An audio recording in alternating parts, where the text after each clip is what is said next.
Richard, the idea I've got in mind for this is not just a long interview that follows your life chronologically, step by step, but to try to find out what made you the person you are, for good or ill. Mm-hmm. So we'll begin at the beginning.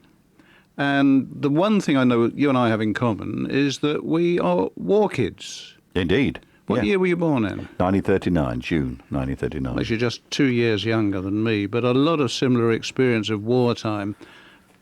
Do you think that you had much of a sense as a little boy that the world was at war?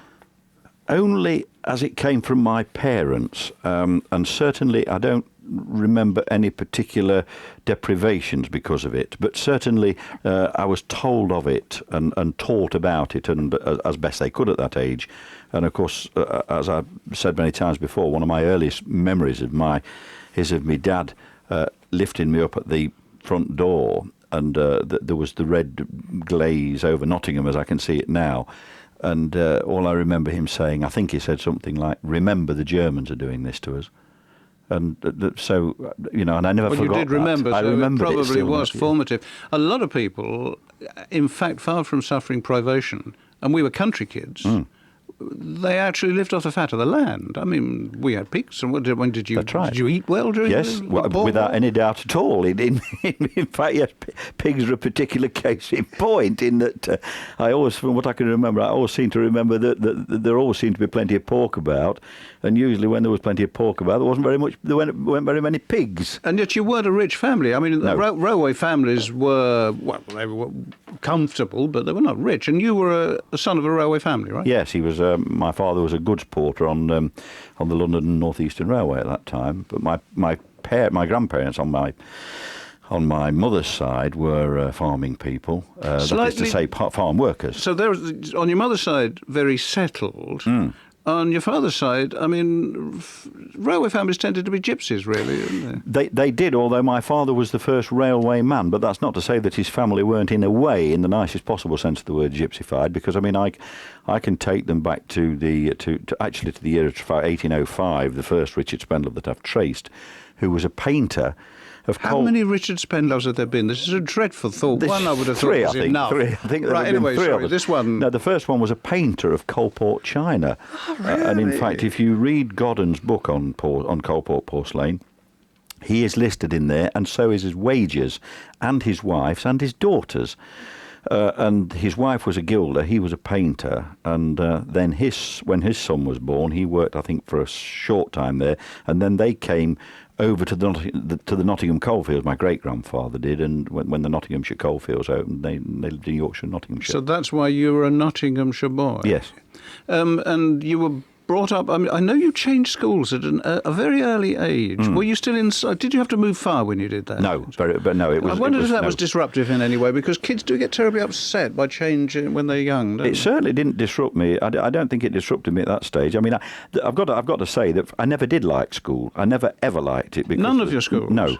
I mean, the first one was okay, the second one was okay, but the thing was that from the playing field of my first school, I could see my grandfather working in the fields, my maternal grandfather working in the fields, and at playtimes, this was about 2 miles away, when you could look down get down where the estate now is, and you could look down towards Gedling Church, and I could see him working, and the only thing I wanted to do every playtime was to get to him, and of course, obviously, you couldn't. So there was always this. I always wanted to be a farmer because he was one. You were very fond of him. I absolutely worshipped him. My grandfather and grandmother had a son and a daughter. My mother, the daughter, was the eldest. She was born in 1916. The boy was born very shortly after and lived, I think, to be about 3. Died on Armistice Day. I can't remember. It was 1920-21. And I don't think my grandfather really ever got over that properly. So they were effectively only a one-child family, and my mother being that child. And interestingly enough, there was therefore only the 2 grandchildren. But what we've got a picture of in these early days is a very settled family circumstance. Definitely. Despite war, very settled. The only unsettling part of it was your experiences at school, and they really were unsettling. They were. I mean, when I moved from the first school that I've just mentioned to the church school, we moved simply because it was closer to my father's work. And interestingly enough, my father's sister, who was a teacher all her life, taught there. And at that time, that was at 1948, the end of 48, 49, we moved to that church school at Gedling, and then I then moved to the secondary modern school, which I've always referred to as much to my mother's annoyance, as the Chandos Academy for Wayward Boys. It was quite literally a dreadful school, and I was desperately unhappy. But what do you now, with Yes. hindsight, do you think that it was worse than the average at the time? Chris, I've got no idea because I didn't go anywhere else. I think it probably was, because I think it I may went be. to 3 schools before I was 10, and I was treated with kindness in all of them. Because around about that time as well, there was another incident that outraged you, even though, how old were you? You only sort of... Well, I was about 11, 12 11. The incident in which a member of your family, was it your grandmother was widowed and Oh, yes, couldn't get her 1950. hands on the cottage? No, that's quite right. No, explain that, because you were very aware of that at the time. Yes, I was. Well, you see, that was 1950. About the same time, I was 11. My grandfather, the one that we've mentioned, spoke of, died. It was his birthday, June the 26th. He took ill with a stroke on the 26th. My grandmother had gone next door to visit a boy who was dying of TB. When she came back, he'd had a stroke. It was her birthday the next day, and incidentally, my parents' wedding anniversary, and he died that morning on her birthday, their wedding anniversary, and the day after his 66th birthday. And we arrived there at about 10 to 8 in the morning, and I remember walking in the kitchen, and she looked at my mum and she said, "He's dead, you know." And God knows where the rest of the day went. I can't remember very much about it, except that everything had suddenly gone wrong. And then very shortly after that, very shortly before that, he'd bought a little cottage because he knew that when his time came to retire, they would need somewhere to live. And he'd bought a little cottage on Priory Road. And, of course, it became necessary for my grandmother to move because she was in this tied cottage. And so she asked for tenancy.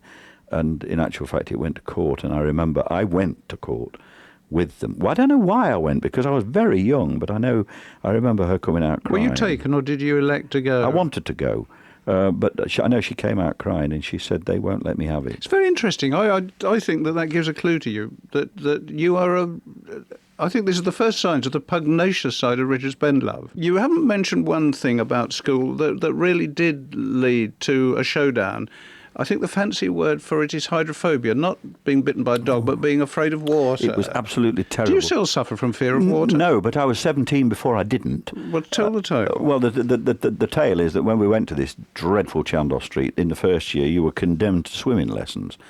And I make it sound like and I was death. I mean, it might just as well have been, as far as I was concerned. And every Wednesday morning was like waiting for the hangman. And anyway, this particular Wednesday, I kept going along with it, and I was suffering the tortures of the damned.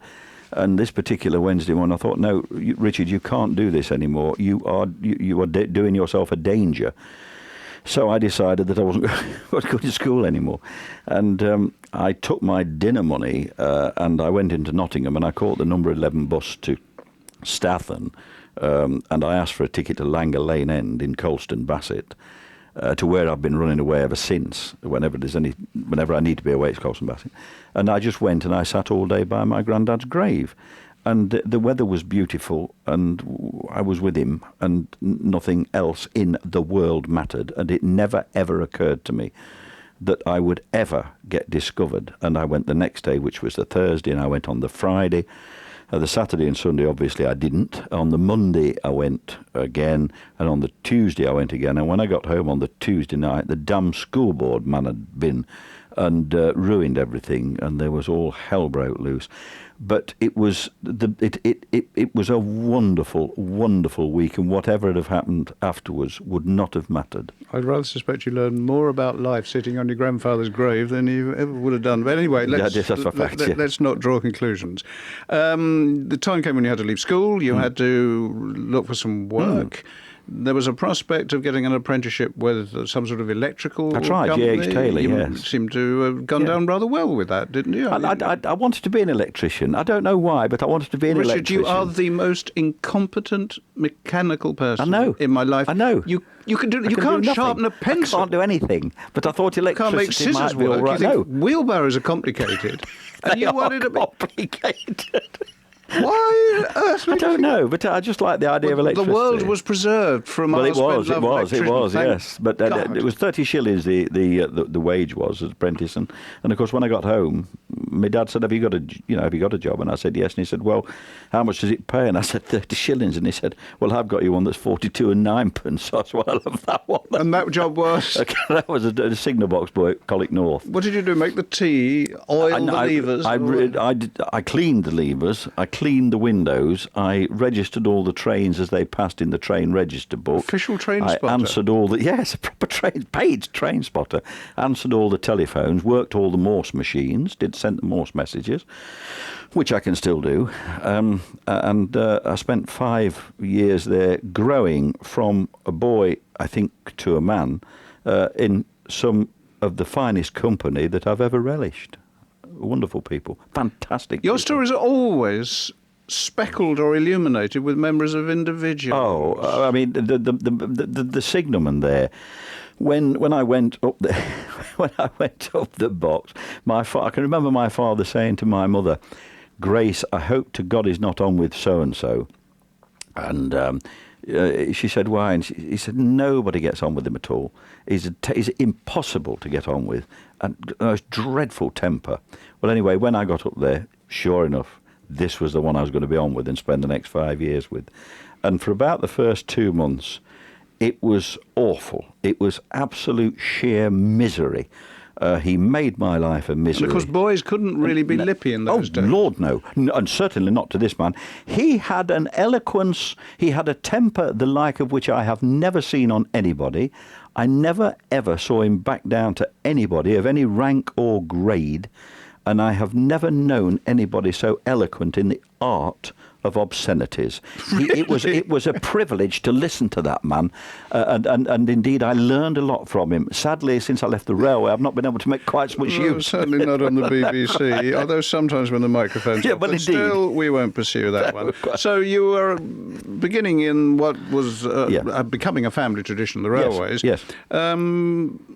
Along comes national service, or the prospect of, which the prospect of, yes. I don't fancy that. I wasn't overly duly keen on it, but I think that the story that needs telling about the national service is the registration. We were all required to register, as you know. You did it yourselves. I'm teaching my grandma how to suck eggs, and what in actual fact happened was that there were 4 of us on the cricket field that afternoon who were all eligible to register that afternoon. We were watching a cricket match. And I got up about 3:30. I think we got to be there at 4 o'clock at the Labour Exchange. And one of the others said, "Oh, where are you going?" I said, "We're going to register." And he said, "Well, for?" And I said, "Well, for national service." He said, "But I'm not going." And I said, "We've all got to register." So the next one to him said, "Well, I'm most certainly not going." And the other one said, "Well, I'm certainly not going." So I said, "Well, I'm not going to risk it. I'm going." So I went and registered, and of the 4 of us, I was the only one that was ever called. So extraordinary. They were not called. The way officialdom worked there. Has it made you... Yes, don't register anything or for anything. So ever since then, you've been very slow to respond to Her Majesty's requests. Indeed, don't register for anything. Don't register what you have, what you are, or anything. Have you ever joined in what they call the income tax? No, don't believe it. It's not a scheme that appeals to you at all. No. Well, it does seem rather expensive. I regret that I did register for income tax. Sadly, they collared me for that. But you really were. I think you were wrong, because I mean I had a jolly good time in the RAF. You have heard of the RAF? Yes, it's the other one. Yeah. But you were really desperate to avoid going into the army. Yes, I was. To the I didn't want to go in, and in actual fact, at that time, miners, colliers, were exempt. Do you see?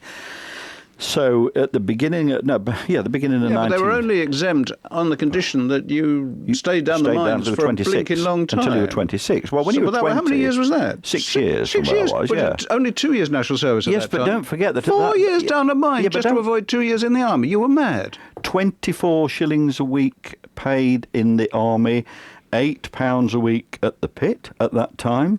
And dependent upon your job down there, even at that time, I remember one man who was then earning £8 a day. If people are paying you that money to go down a hole in the ground, there's a good reason for it. Oh, it was awful. So you went down? Yes, I went down. In fact, it's quite funny the way I went down, because when we did the training, they take you down very slowly and everything goes nicely and everything.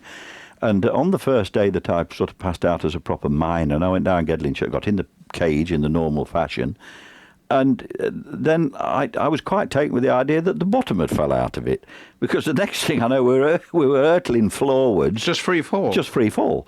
And the amusing thing was that it occurred to me that the bottom hadn't fell out of it when I looked round, and other men in the cage with me were either busily taking their snuff or chewing their tobacco. While falling while like falling a stone. at, I don't know, 300 miles an hour. You know what I mean? And when we got down there...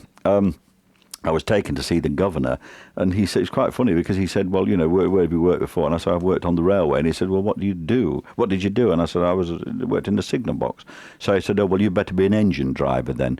Well, of course, the thing at that time, and I suspect to some extent now, no, perhaps not so much now, but two more diametrically opposed social groups than engine drivers and signalmen, it was difficult. Really? They couldn't stand one another.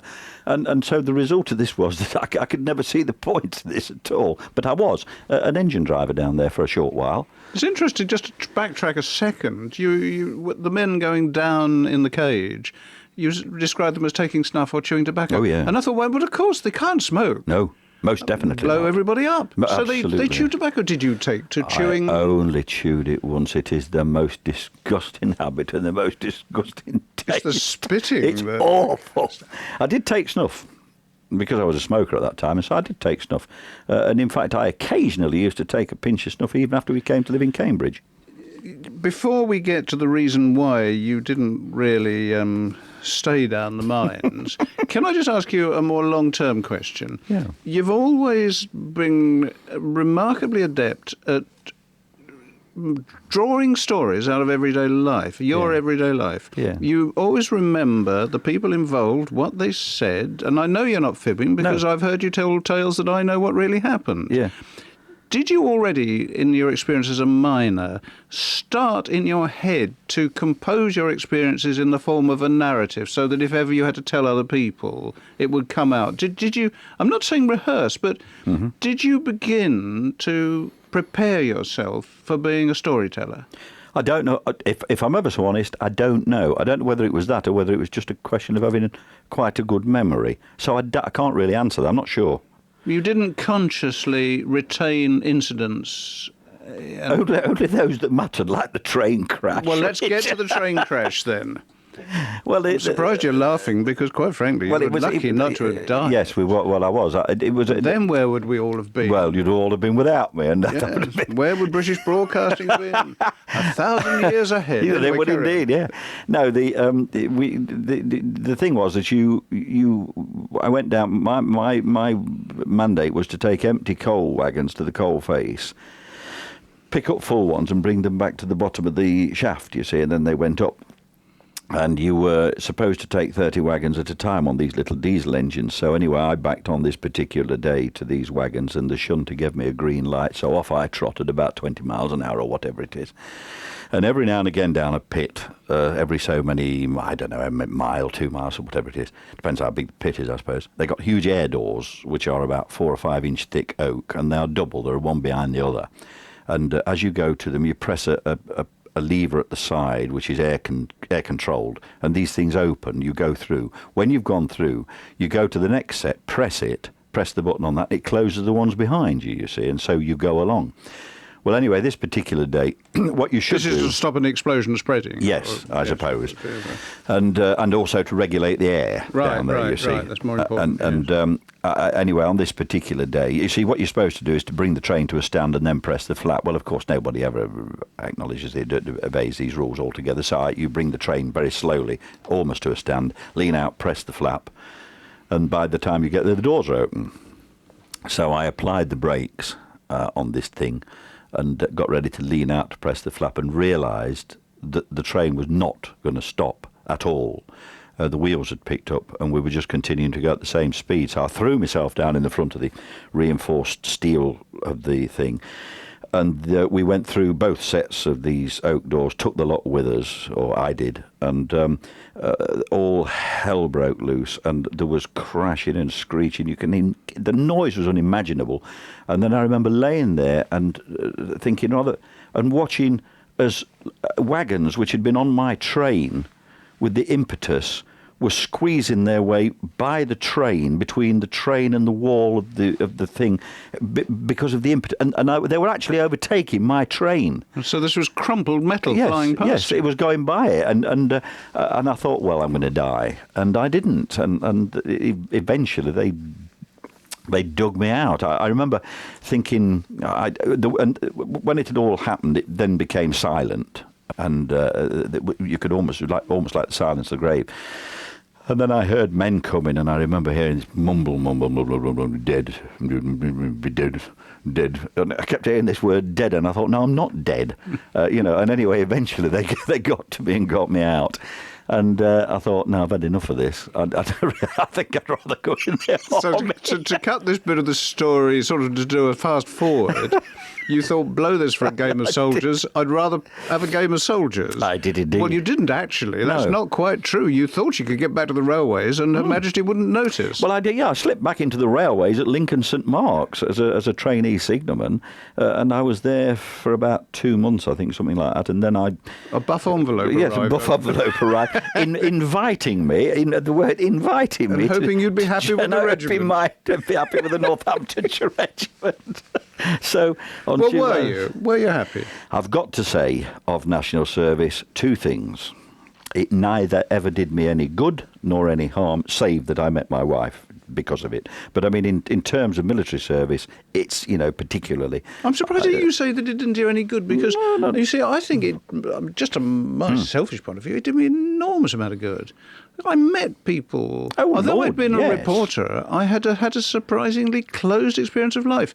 And it broadened me enormously. I've got no problems with it, but I mean, when I say it did me neither any harm or any good, there are so many people who will come and stand and bang the drum and stand on soapboxes and say, "Bring back national service." Oh, yeah. Well, in the first place, of course, they're not going to do it. In the second place, I don't think it was that effective. It was okay, and we all got by and we did it. And you were that was very it. lucky, because, I mean, some of us got sent to obscure places to guard airfields that the Russians wouldn't want anyway. But you went to Aden. Yes, I did. Yeah, I did.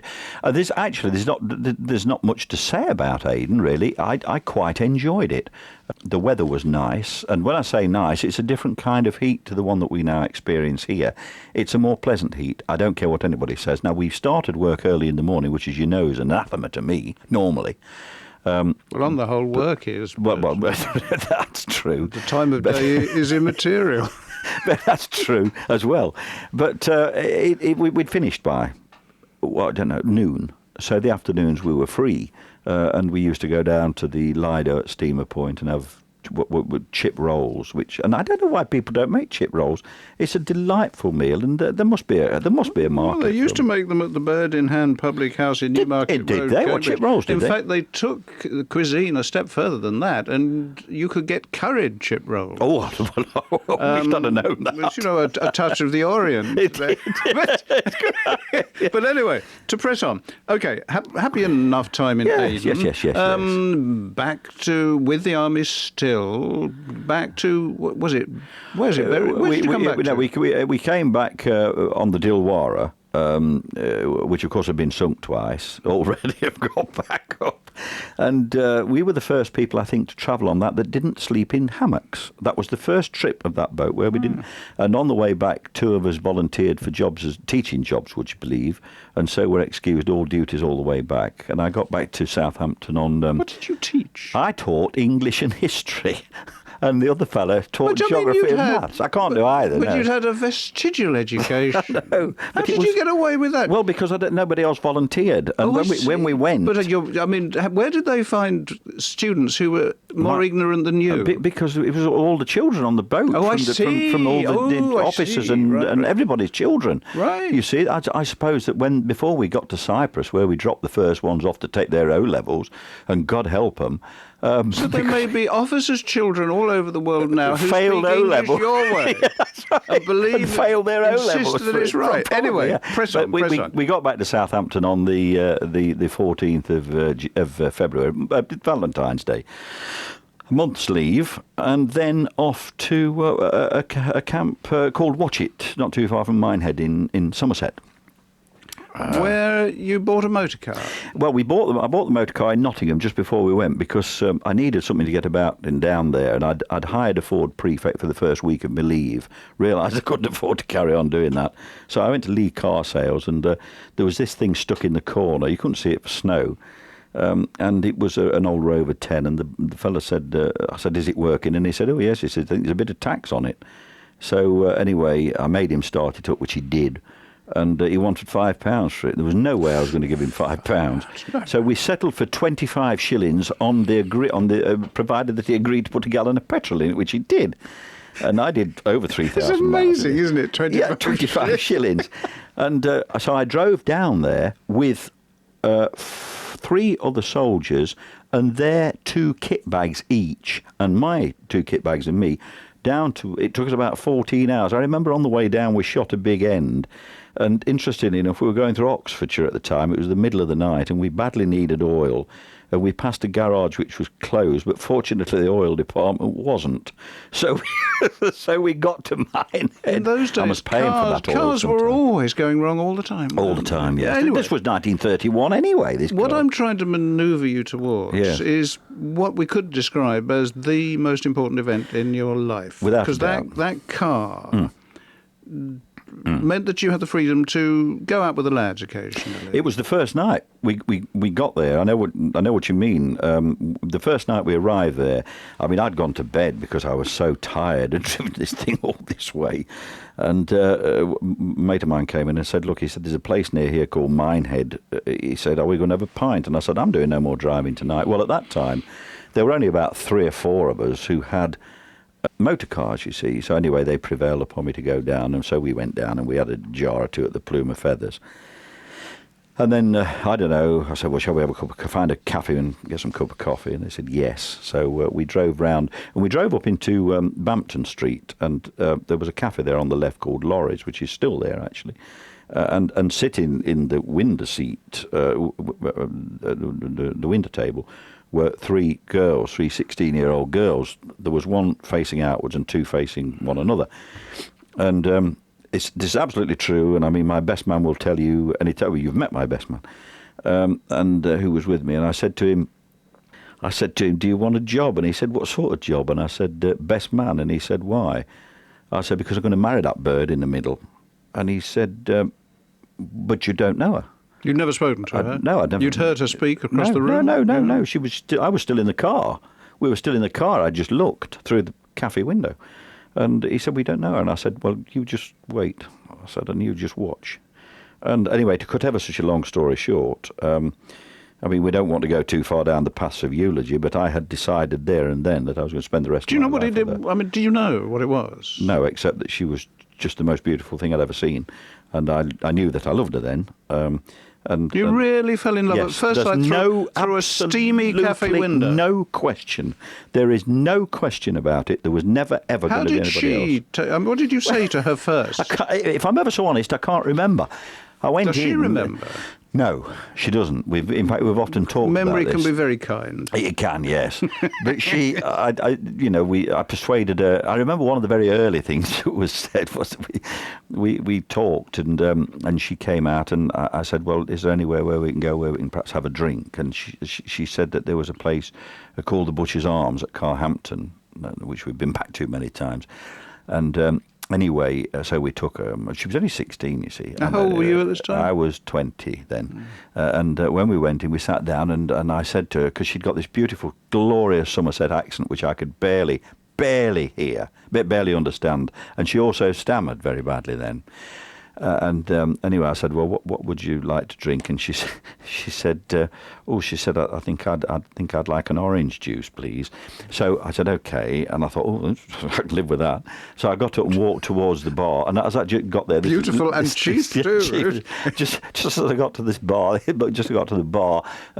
little voice behind said, with a gin in it. I never forgot. So the first drink she had was a gin and orange. And he was best man 4 or 5 months later. And National Service ended not long after that. Did you get married? When did you get married? I got married on November the 12th, 1960, and I was demobbed on February the 8th, 1962. actually, as it happens. Right. So back in Civvy Street. Yes. With a wife. Yes. How did you get on with her family? Well, interestingly enough, when 16 and 20, you know, baby snatcher. Well, indeed. Her mother was, in actual fact, turned out to be a Nottingham girl. I didn't know that until she let me walk her home or take her home a couple of nights later, and I met her mother. So, in actual fact, I was at a bit of an advantage there because at least we got something in common. And her father, of course, had been killed near Arnhem, so. No, I never met him, obviously. But her mother was, she gave me a home while I was down there. I very rarely stayed in camp, actually, after I met her. So until we were married. When you left the army, yes, where did you go? Did you came back to Nottingham? Back into the railways? Yes. Straight away.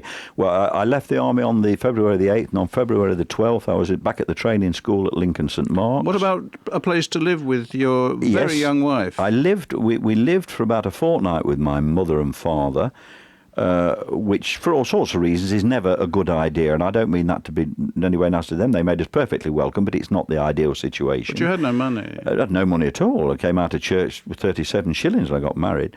But then we got rooms not too far from my parents. Again, my father got these rooms, bless him.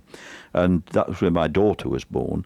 And then very shortly after that, of course, we got tenancy of a railway house at 145 Victoria Road, Netherfield. But you had when was Gary born? He was born in Minehead. He was still born in 1961, the year after we got married. Right. Now, I was still in the army then.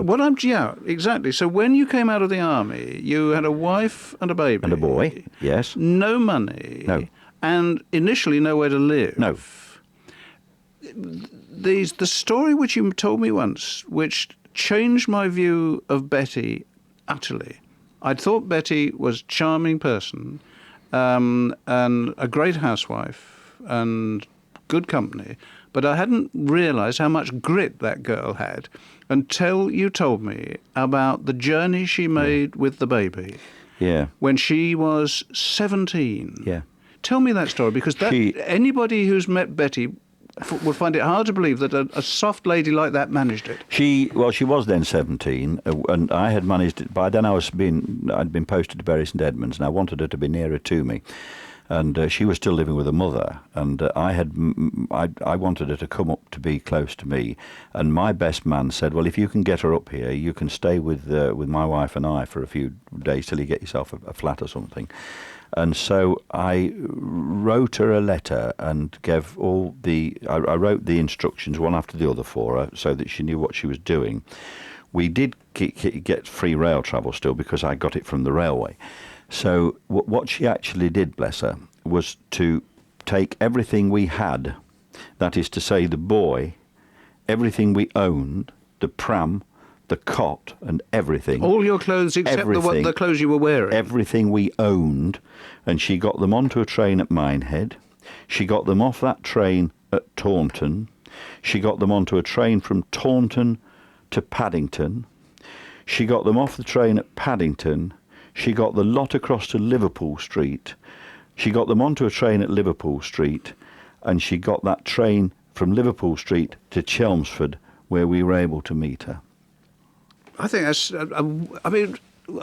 She had no money to fall back on. Nothing. If things had gone wrong, Nothing. She couldn't have bought herself out of trouble. No. She was a country girl. Yes. How often has she been to London before? Oh, she hadn't been to London. I don't think she'd ever been further than Taunton. So she went to Windsor occasionally. She'd got a small baby, a pram, everything you own. Yes. Yes. I really think that was an extraordinary thing to do. Unbelievable. I don't know whether many girls of 17 would even accept the possibility of doing such a thing I don't. now. But there you are. We do perhaps live in softer times. Yes, perhaps we do. So, you had the young family, as I was saying, and you were back in the railways. They gave you some formal training as a signalman. You'd only been a sort of signal box lad. Yes, up to then, really, yes. Then you became something a bit grander. Yes, and then I became I started training on February the 12th, 62 as a signalman, and passed out, I think, about, the end of March, something, about middle of March, something like that, I remember. In a sense, Richard, you were then being sort of sucked into the the machinery of life. Yes. It was never questioned that, or you perhaps didn't question, you were going to go back and you're going to be a railwayman like your father. That's right. And you were going to make a decent living, and the whole of your life was really set out. Yes, it was. Did you at any point feel that, yes, you'd be very happy as a railwayman for the rest of your life, and you would be very happy the father of 2 kids and married to a nice wife, but, a huge but, you felt there was something in you that was different from all that? I always wanted to be an actor, but I absolutely knew, having come from the sort of family that I came from, I knew that it was not on, because I knew that you couldn't keep a family unless you had a living. So it was money. So it was. Well, it wasn't. It was the whole concept of the thing. An actor was not a steady way of life, and I could not allow 2 children and a wife to rely on the unreliability. Did you have the idea of being an actor before you got married? Years before. Always wanted to be an actor. Well, I mean, how... From 15, 16, I suppose, when I stopped wanting to be a farmer. Was this because you went to the cinema a lot, or what? No, I just liked it. I liked the theatre. Do you like being somebody else? Yeah, probably. I think most actors do. It's usually because they don't think much of themselves, I suppose, in a way. I don't know, because I think that themselves are not... they could be somebody better by pretending to be somebody else. I don't know. But, yes, right from being 15 so 16, you still harboured this ambition, but nevertheless you allowed the machinery of life. Yes. The cogwheels took you in. That's right. And you trained to be a signalman. I did. And you were quite happy. Yeah. And you did rather well as a railman, really, didn't you? Well, if you call going from porter to station master through all the signalling grades in 17 months good, then yes, I did rather well. I don't know anybody who's ever done it before or since. That's for sure. Did you really know what you were doing, or were you acting? It was a good point. Well, let's put it this way. I never got caught out. I like to think that the jobs I did well, and certainly I was never called to account for any, infractions or misdemeanours. And I was a station. Did you like the railways? I did at that time. I grew to dislike them. I suppose probably... Oh, I don't know. If I'm ever so honest, when I became a station master, I realised it was a mistake, and I was very unhappy as a station master. Why? I don't know, really. It was because it was a lousy job, really. Did you not like being boss? No, I didn't, if I'm ever so honest. Why not? I don't know. I can't tell you, really. It was just not my... I know it sounds ever so old-fashioned. It was not my scene. And the other thing was that you were serving 2 masters and neither of them trusted you. Who were they? You were a dog's body to hire management to do, in some cases, their dirty work. And at the same time as that, the fellas that you were over got the idea that you were there to spy on them. I've also got the impression that you rather lost faith in the old traditions of almost... feudal way of running the railways. Yes. There was an incident which made you think the railways were getting to be rather unkind. The station master's wife, the widow? Yes. He died. Harry died on the Sunday, I think it was. So I was sent to relieve on the Monday. His daughter had worked on the railway for many years also, an unmarried lady, lived at home. And in actual fact, what happened was that on the Wednesday or the Thursday, I was given a letter to hand to the widow to say that, to give a notice to quit the station house, and that her rent was going to be substantially increased in the interim, this despite the fact that they knew very well that there was not going to be another station master appointed there. And I sent the letter back to headquarters, and I said, if you want this letter delivered, you deliver it, because I'm not going to have anything to do with it. And I got into the most awful trouble over that. But that being said, I have absolutely no regrets at all about the fact that I did what I did. But it was another case where you were taking somebody else's problem with officialdom on your shoulders. Yes. You've admitted already, Richard, that you weren't really happy being a station master. You were happy on the railways, but you weren't really happy for reasons which is hard to get at, perhaps that you just didn't like being authority. You weren't happy as a station master. Your other long-term ambition of being an actor didn't show any signs of blossoming. But your great reputation as a storyteller, a raconteur, a lot of your material springs from those years working on the railways. Were you consciously at that time accumulating these anecdotes? Were they sort of were you working like a writer, building up this store? Again, you asked a similar question earlier on. I give a similar answer. I don't think I wasn't consciously doing it. It's just I think that I remembered them. That's all. Yeah, I find it fascinating. I'm sorry, I can't give you a better answer. You see, Eamon Andrews, the late Eamon Andrews, said that when he was a lad, he wanted to be a boxing commentator, and he used to walk around commentating in his head on imaginary fights. Yeah, yeah. I wanted to be a reporter, and well before I worked for a newspaper, I used to count things so that if I came away from a situation, I knew some facts. Right. About if a train passed, I'd count the carriages. Right. So that if it crashed, I know it's You know how crazy. many- yeah, I'd know some facts. Yeah. No, but you, who've turned out to be an absolutely brilliant storyteller, didn't consciously work at that. No, not if I'm ever so honest. The only thing that I remember thinking ever so many years later, that I looked back at the time that we lived at Padnell, just outside Ely, and I'm talking about a tremendous number of years later, probably 15 years after we'd left, perhaps 20 years after we'd left, and I thought, if I look at that signal box, there's a television sitcom. And of course there was, right. But that's the only one that I remember thinking Right, well that's about. interesting in itself. So you were aware of the sort of narrative value. Yes, but I didn't write things down. I didn't mentally put things in there and think I must remember that in case. The only occasion was Padnell Box, which I thought was a good vehicle for a comedy. And you harboured that one and I kept it for many years, nearly 30 years, 25 years anyway, certainly. Got there in the end. Got there in the end, right.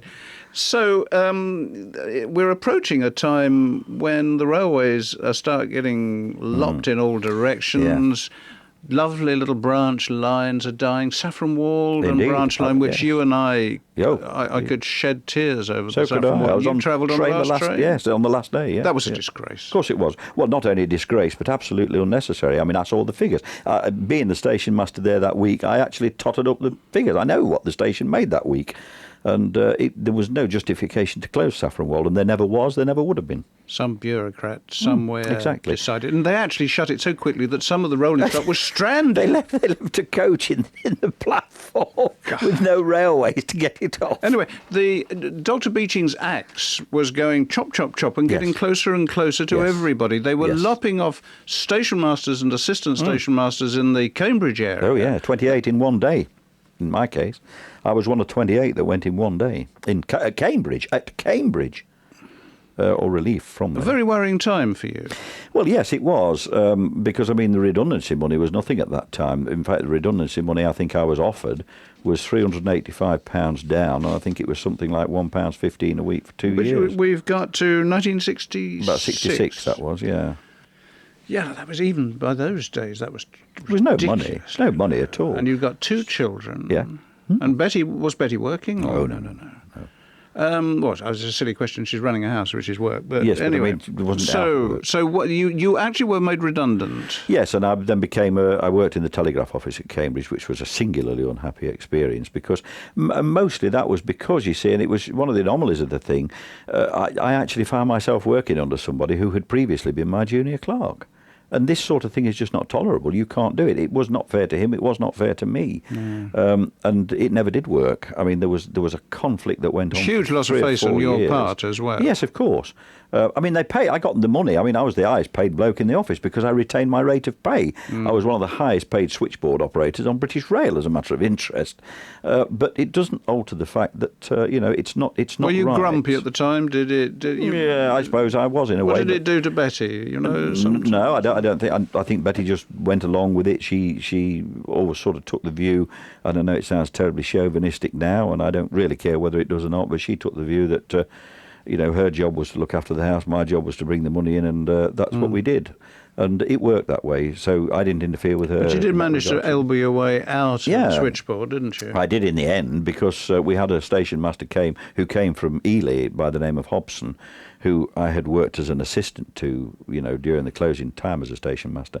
And he realised the intolerability of the situation and immediately appointed me inspector again, where I became the yard inspector and was very happy for the next 6 or 7 years. What is being a yard inspector? I mean, you don't just walk around and inspect the yard and say, "Oh, it's still there." Well, no, you don't. I mean, we sent out full loads. We sent out all the Sheffing grain and chalk tractors that were auctioned here that went to Ireland. I was responsible for getting them out of Cambridge. That was my job, or I was responsible for that. But you didn't. I mean, I get the impression that the earlier part of your railway life was the part that you really loved. Yes. Where you met people, saw things. Yes. Revelled in the glory of Yes. English eccentricity. Yes, wonderful things, wonderful things. I mean, one of them I remember, the signalman I told you about was having a particular row with the lineman in that first signal box, and they were both big men, and they were following one another up and down the box, and I was standing against, it was a 100-lever frame, it was a long box, 40, 50 feet long, and they were, and I thought, any minute now, one of them is going to land a punch. And it was quite on the cards, it really was. I mean, a blind fury, and the language was wonderful. You never heard anything like it in your life, the eloquence. But anyway, in the end, the lineman turned and screamed, "I'm going to report this," and walked out of the box, slammed the door to the signal box, and all 4 panes of glass followed him down the stairs. So as he went down the stairs, the signalman tore to what remained of the door, dragged it open and shouted, "And report that while you're there as well."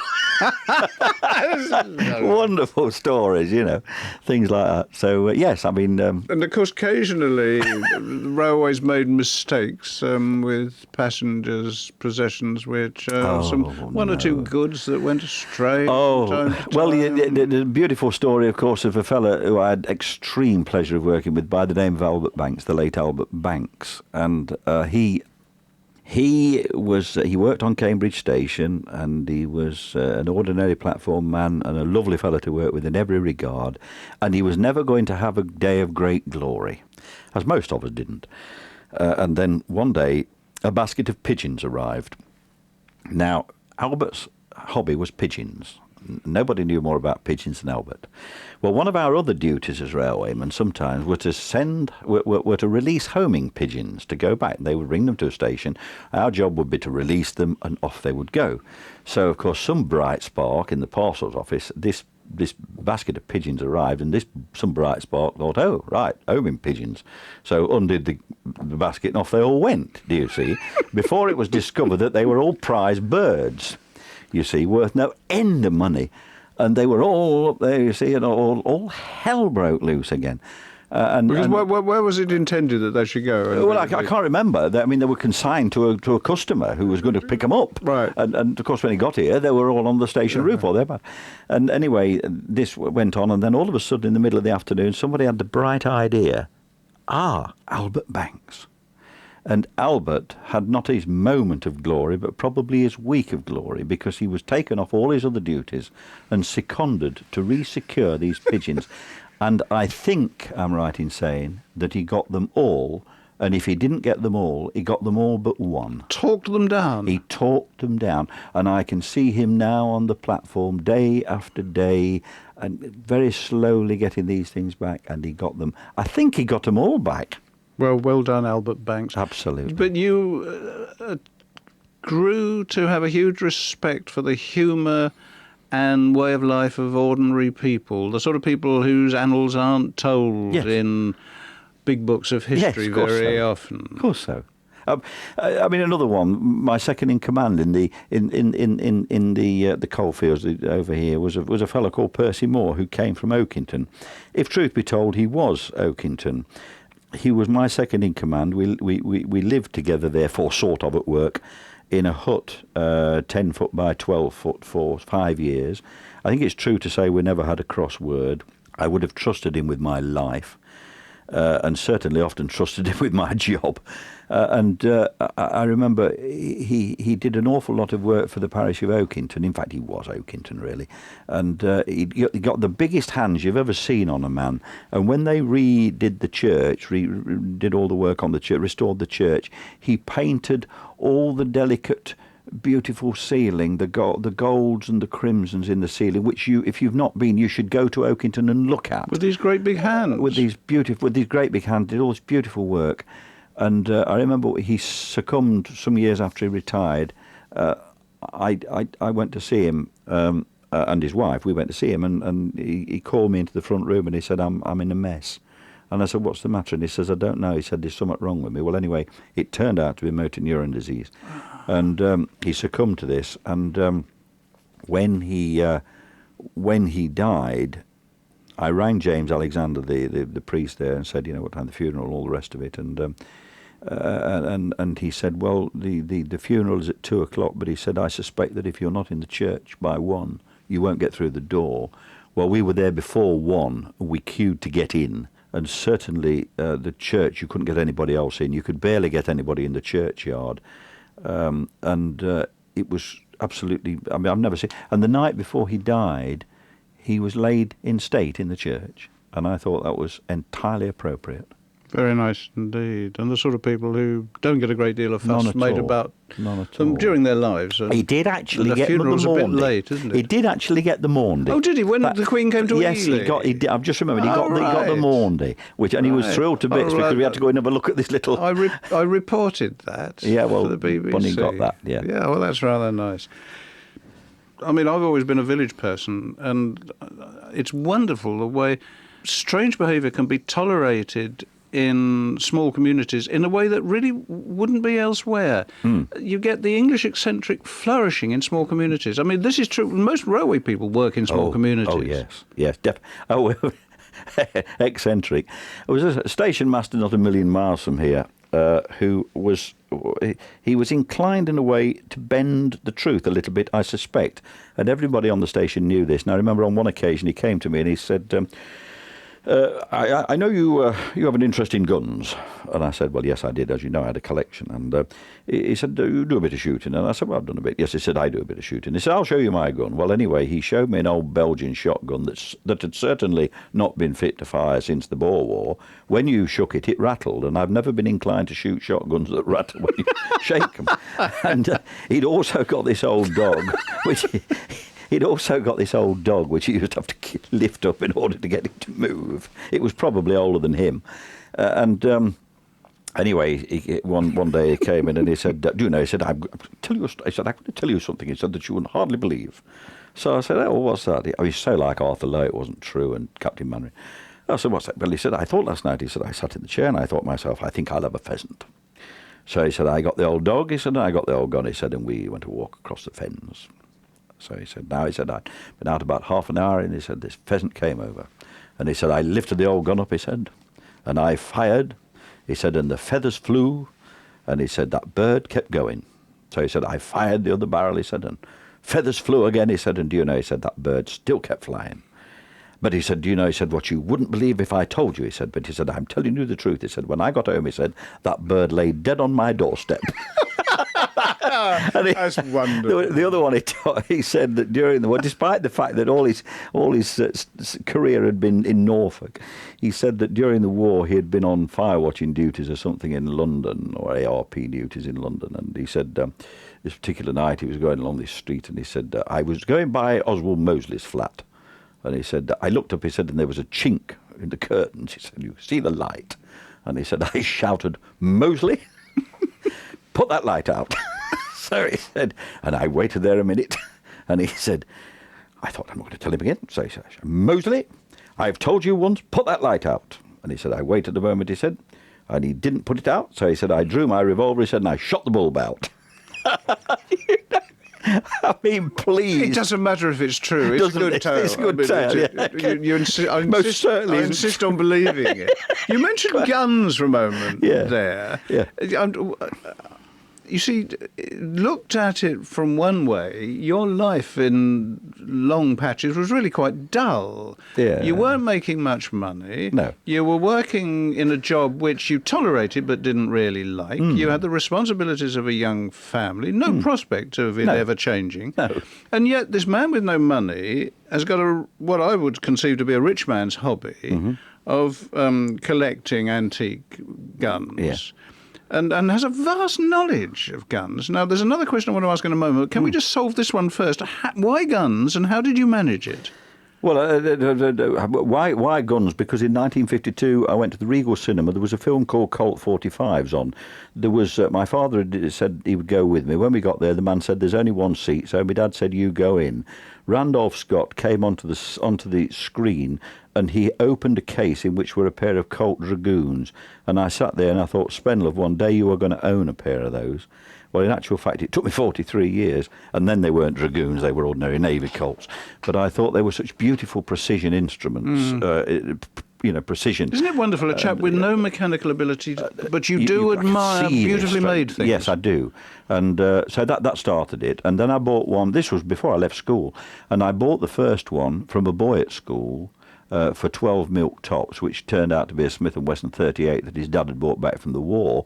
My dad nearly had a fit when he saw it was a proper one. But so it was a very early ambition. Yes. Isn't it interesting that in very early life, some of the main trends were there? Yeah, I mean, wanting to be an actor, interested in theatre, interested in guns. It didn't. I mean, you never really progressed it. I mean, years went by. Yeah, but it was there. It was there. The other thing I wanted to ask you in this context, Richard, is that, and I go back to saying that you were leading to what some people might conceive to be a fairly humdrum life. Yeah. And yet, I have done crossword puzzles with you and in conversation, and it's perfectly clear that you have a very good general knowledge, exceptionally good general knowledge.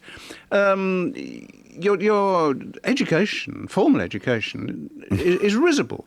So that's generous. Where did that come from? Did you read a lot when you were in signal boxes, or? Yeah, I read a lot, and particularly I read and was most interested in two things: books on guns. I read a lot because when I started to write in apostrophe commas, I wrote about guns, and biographies, which I've always found tremendously interesting. So yes, other people's lives. Other people's lives. Military people? No, usually royalty. Got lots and lots of royal biographies, scores and scores. British? Yes.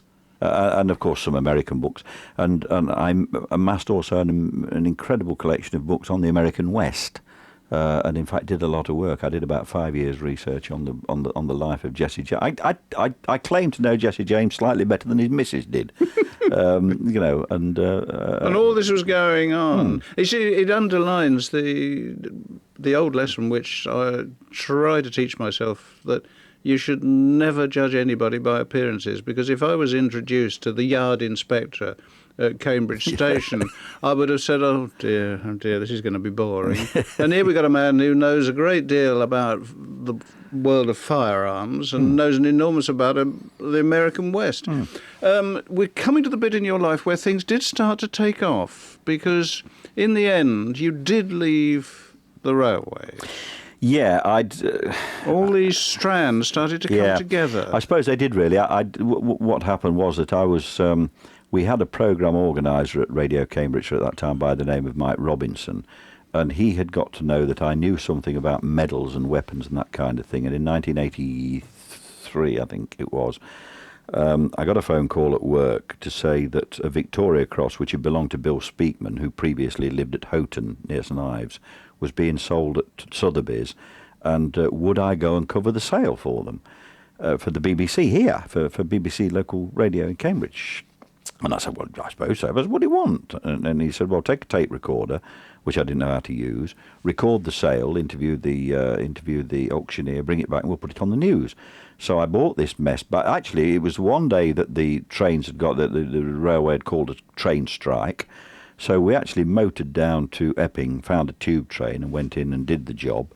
Bought it back and took it to the newsroom at Radio Cambridge. I just have to interrupt to say the irony that the railways were making their last attempt to make life miserable for you. Here you are on the brink of a new career. Even then, the railways were doing their best. Anyway, carry on. You got to the story. Anyway, I bought it back and I said, when will it be on? And they said it would be 6:15 the next morning on a programme called New Day, which it was. And I listened to it in bed and thought it was the finest piece of broadcasting that I had ever heard in my life. I now hasten to add that I listened to it in a darkened room when there's nobody else in the house from time to time, just to remind me how not to broadcast. And then shortly after that, some people might say fortuitously and others might say sadly, a George Cross came up for sale concerned with the Soham disaster, and I was asked to do that. And on the strength of these two little reports, I was invited to do a documentary on the Soham disaster, which I did and which was quite successful. And then that was the end of it as far as I was concerned. And then my boy came home from work one day and said, I want to work on the wireless. Do you know anybody? And I said, well, I know a fella called Graham Day, who used to work here and who, in my view, is probably one of the finest broadcasters that ever drew breath and still is. I told Graham, and he said, well, bring him into the Saturday morning show. So I brought him in and immediately sent him out to interview an Air Vice Marshal. It was the first thing Gary had ever done on the radio, was to do a live interview with an Air Vice Marshal, which we succeeded at. And to cut ever such a long story short, this, of course, was 1983. And Gary left after about 6 months, and we are now in the year 2002. Couldn't get rid of you, could well, they? Apparently not. I mean, he invited me to do a few What's-Ons. Then I worked on his show for about 18 months. The interesting thing is about local radio at that time, as you will know, at the beginning of it, I wasn't paid. In fact, I wasn't paid for the first year. And then Graham said to the management, do you think it's not about time we started to pay this bloke? He's doing 4 hours every Saturday morning. And that had included a Christmas day. And they said they thought that was entirely reasonable. The BBC loves to pay people in the honour of working. That's right. So they paid me £4 a week. And then shortly after that, they wanted a continuity announcer for some reason out of the 11 o'clock show into the news at 11 o'clock. And I had to say something like, you're listening to BBC Radio Cambridgeshire, broadcasting on FM 96, blah, blah, blah. And now at 11 o'clock, the news with Pat Beasley. And for that, they paid me another £2 a week. And so you see, my wages had gone up 50% before it turned around. But at that point, you were still with the railway. I was still with the railway. And in fact, were you not at one point station announcer and BBC Radio Cambridgeshire announcer all in one life? Oh, yes. Oh, yeah, for some time. Some days you were doing both. Yes, and in fact, yes, I was. And then it was suggested that I put forward ideas for programmes, out of which, of course, was spawned Reflections, which was a 6-week trial that ran for 156 consecutive weeks. I think the BBC liked it, though they never said so. No, they wouldn't. No, exactly. That would show weakness. Probably. But anyway, it ran for 3 years. You better explain about Reflections. Well, Reflections was, yes, indeed. It was a programme where I took someone in and interviewed them for half an hour on how their life had gone. You see, what really, the truth about Reflections is, Richard, that the BBC thought, here's a chap who doesn't cuss much. We'll get him to go out and sort of interview some people. I think the BBC rather expected that you would interview the lady who runs the tobacco shop down the road. That's right. And I'm afraid they'd got a bulldog on a very long leash, ladies and gentlemen. And he went raving mad. And I'm only surprised he didn't get an interview with the Queen Mother, but it wasn't for want of trying. No, well, I mean, it wasn't, no, I knew. It wasn't. We did try. You went. Yeah, we did. Wonderfully mad. Fantastic people. I travelled to Bath to do Les Crowther. I did Sir Michael Hordern. I did Donald Sinden, Brian Forbes. I did Donald Sinden in this very studio that we're sitting now. You did. Wonderful man. I asked him, how do you really talk? You know, this is your actor's voice. And he said, I don't know, I've forgotten. It's funny, when I interviewed him, one of the stories I always tell when I interviewed him, I established, that he was colourblind. And so I thought, well, I'll make something of this. So I said to him, I said, colourblind? Oh, yes, sure. So I said, well, does it affect your work? I thought, no. So I said, well, does it affect anything about your way of life? No. So I said, well, does it affect your driving? And he said, no. He said, it's perfectly simple. He said, when the traffic lights change from orange to blue, I go. Lovely story, absolutely true. But I mean, people like Helen Cherry and Brian Forbes and people like this who gave me the most wonderful programmes. But the truth is that you immediately used it as a lever to get into the world that you had longed to be in ever since you were a little boy. Yeah, I think probably we did to some extent. I interviewed Jimmy Perry. I met a lot of people along the way through Jimmy Perry, people like Jeff Holland, who, of course, is now a very close personal friend. You were doing some acting on an amateur basis and have been for some time. Yes, I did some amateur acting in Cambridge from 1972. But and it needs to be said at this point for people who don't know that the standard of amateur acting it's pretty high nationally, and in Cambridge, I've seen professional shows much worse than Cambridge amateur shows. I went into St John's Players, and the first job I did there was to play Leparkin in the Cherry Orchard, which was an absolutely show-stopping part for me. It was absolutely wonderful. I've never forgotten it. And I played opposite Mavis Perkins, who by now not only ought to have been a professional actress, but ought to have been a dame of the theatre. There's no question about that. Flora Robson, I once heard Flora Robson say of her that she was as good as Edith Evans, and I would think that was certainly an understatement. Flora Robson was associated with Cambridge at some early stage of her career, the old Festival Theatre. That's right, with Robert Donat. Yes. He was. Anyway, Yes. so that it's a curious thing, isn't it? That all these threads in your life that we've been following start to come together. Curiously enough, it is your association with medals and guns and things that gets you into the radio in the first place. You use it as a stepping stone to get associated with the world, the other world you'd always wanted to be involved with, which is acting. Yeah. And so there's a sort of great concertinaing of 30 years of your life, and it all starts to come together at once. Yeah, I mean, I retired from the railway on June the 15th, 1989, the first day at which my pension was available, on my 50th birthday, and then started to do, I was by then doing Reflections and also doing the Saturday evening show.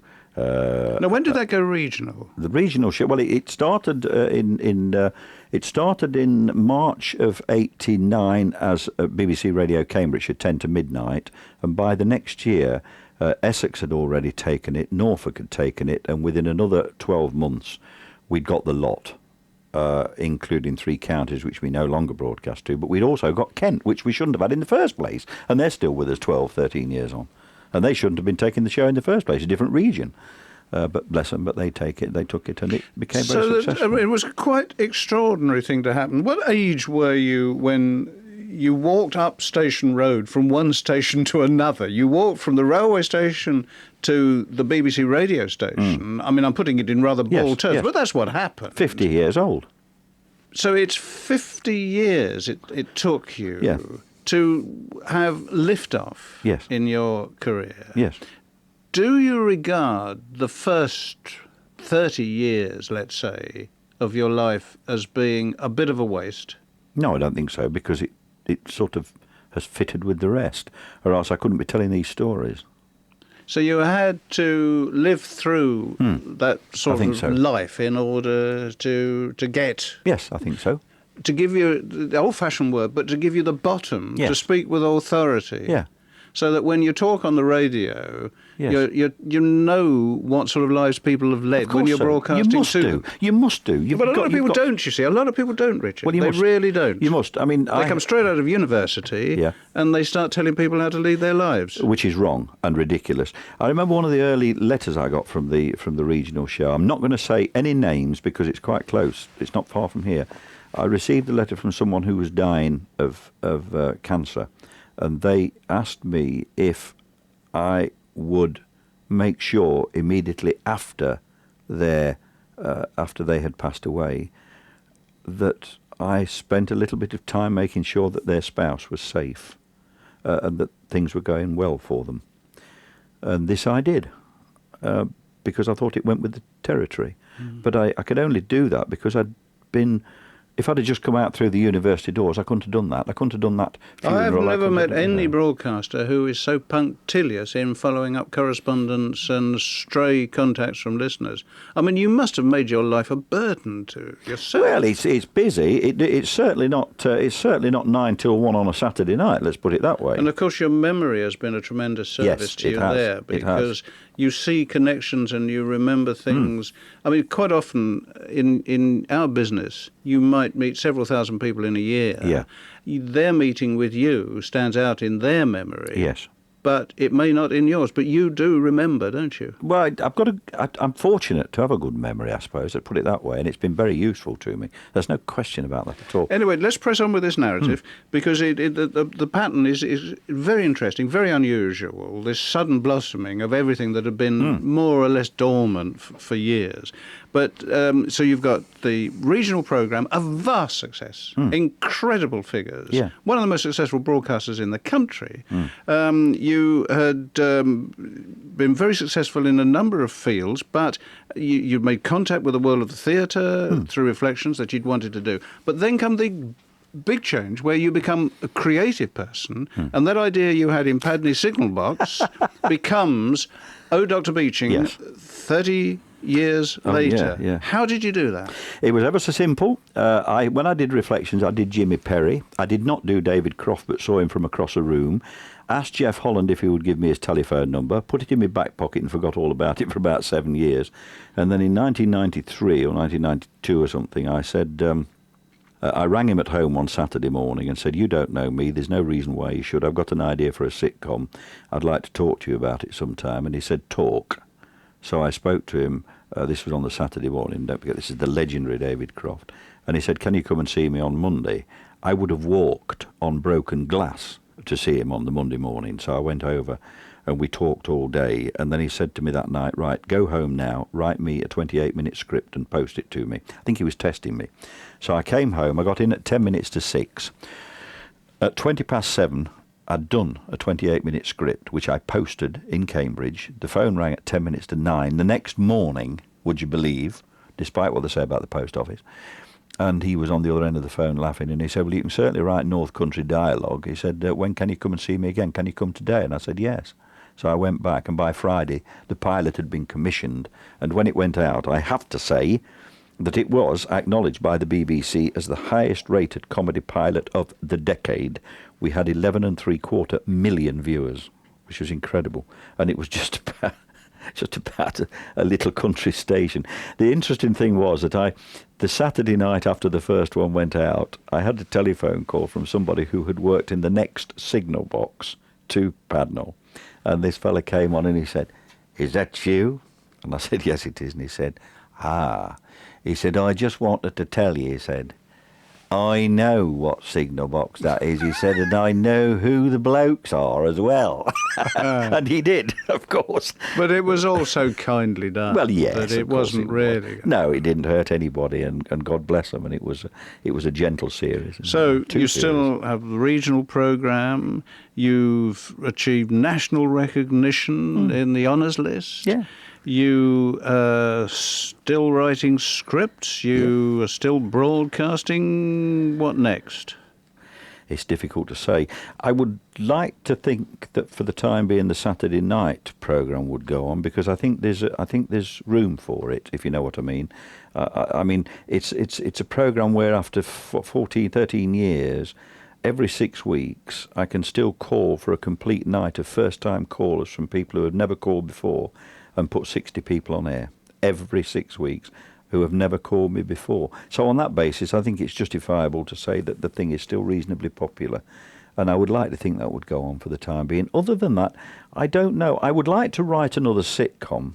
I'd very much like to write another sitcom.